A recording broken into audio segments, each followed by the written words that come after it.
নমস্কার বন্ধুরা, আমার চ্যানেলে আপনাদের সবাইকে স্বাগত। আজকে দু তিনটি উপকরণ দিয়ে অসাধারণ একটা রেসিপি শেয়ার করব। সামনেই যেহেতু কালী পুজো, তো দিওয়ালি স্পেশাল আজকে রেসিপিটি হবে দুধের মধ্যে চিনেবাদাম দিয়ে অসাধারণ একটা রেসিপি শেয়ার করব। চলুন দেখে নেওয়া যাক কিভাবে বানাচ্ছি, কি বানাতে চলেছি। এখানে কিছুটা জল নিয়েছি, হাফ বাটি জল নিয়েছি, আর দুটো 10 টাকা দামের গুঁড়ো দুধের প্যাকেট নিয়ে গুলিয়ে নেব।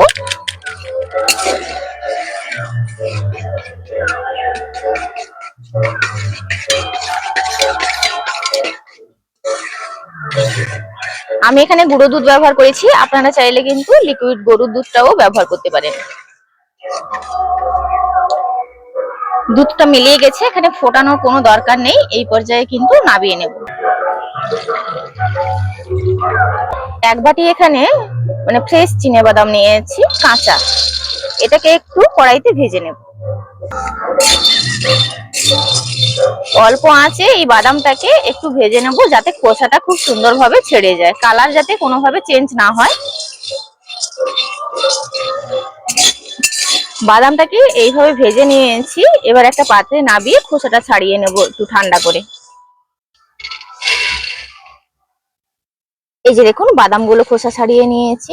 এবার একটা মিক্সি জারের মধ্যে নিয়ে নেব। খুব সামান্য দুধ দিয়ে দিচ্ছি। দুধ যতখানি আমি রেখেছি তার হাফ দিয়ে দেব। 3টে এলাচ নিয়েছি, দিয়ে দিলাম। মিক্সিতে দিয়ে পেস্ট করে নেব।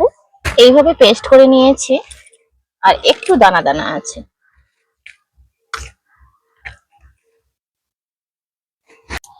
খুব সামান্য ঘি দিয়ে দিচ্ছি। মিষ্টির জন্য এখানে আমি গুড়টা ব্যবহার করছি। গুড়টা দিলে বাদামের সঙ্গে গুড়টা বেশ ভালোই যায়। তো আপনারা এর পরিবর্তে চিনিও দিতে পারেন। গুড়টাকে কিছুক্ষণ নাড়াচাড়া করে একটু পাক করে নেব।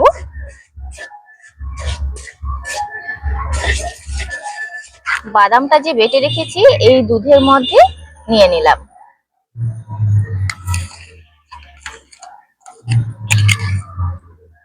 দু মিনিট ধরে এই গুড়টাকে জাল দিয়ে নিয়েছি। এই পর্যায়ে কিন্তু এই দুধ আর বেটে রাখা বাদামটা দিয়ে দিলাম।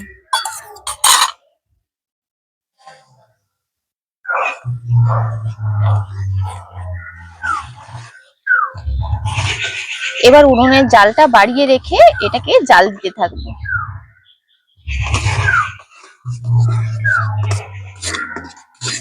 কন্টিনিউ এইভাবে নাড়াচাড়া করে কিন্তু রসটাকে টানিয়ে নিতে হবে। আর এই পর্যায়ে অসম্ভব সুন্দর একটা ফ্লেভার উঠবে। তো এটা জাল দিয়ে দেব আরো 5-7 মিনিট মতন। যখনই নিচে লাল লাল হয়ে আসছে আর এরকম কিন্তু আপনি কড়াই থেকে ছেড়ে আসবে, এই পর্যায়ে কিন্তু নামিয়ে নেব। একটা প্লেটের মধ্যে ঘি ব্রাশ করে নিচ্ছি।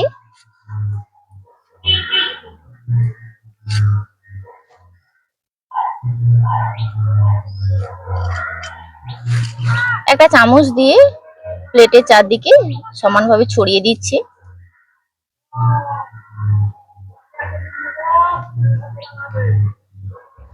চারদিকে এইভাবে সমানভাবে ছড়িয়ে দিয়েছি। এটা একটু ঠান্ডা হওয়ার জন্য বাইরে রেখে দেব। নরমালি আমি আধ ঘন্টা রেখে দেব। এটা ঠান্ডা করে নিয়েছি, আধ ঘন্টা আমি বাইরে রেখে দিয়েছিলাম। এবার কেটে দেখাচ্ছি আপনাদেরকে যে এটা কত সুন্দর হয়েছে।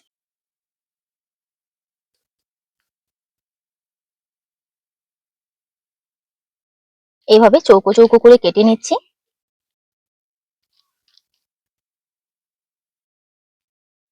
এই যে দেখুন কত সুন্দর হয়েছে। এই বরফিগুলো যে এত অসম্ভব সুন্দর খেতে, আপনারা অতি অবশ্যই একবার হলেও ট্রাই করে দেখবেন। খুব সুন্দর। এইভাবে করে সব বরফিগুলো আমি কেটে নিয়েছি।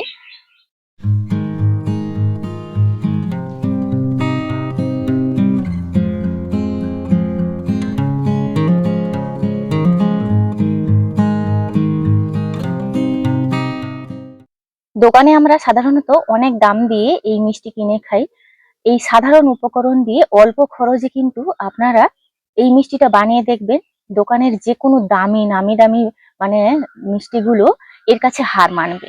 অতি অবশ্যই ট্রাই করে দেখবেন। এই মিষ্টিটা পুরো যেমন প্যাড়া মিষ্টি খাই ঠিক ওই রকম খেতে, অসম্ভব সুন্দর খেতে। আজকের ভিডিওটি এখানেই শেষ করছি, দেখা হচ্ছে পরবর্তী একটা নতুন পর্বে। আপনারা সবাই ভালো থাকবেন, সুস্থ থাকবেন, সাবধানে থাকবেন। আর ভিডিওটি ভালো লাগলে লাইক, শেয়ার, কমেন্ট করবেন।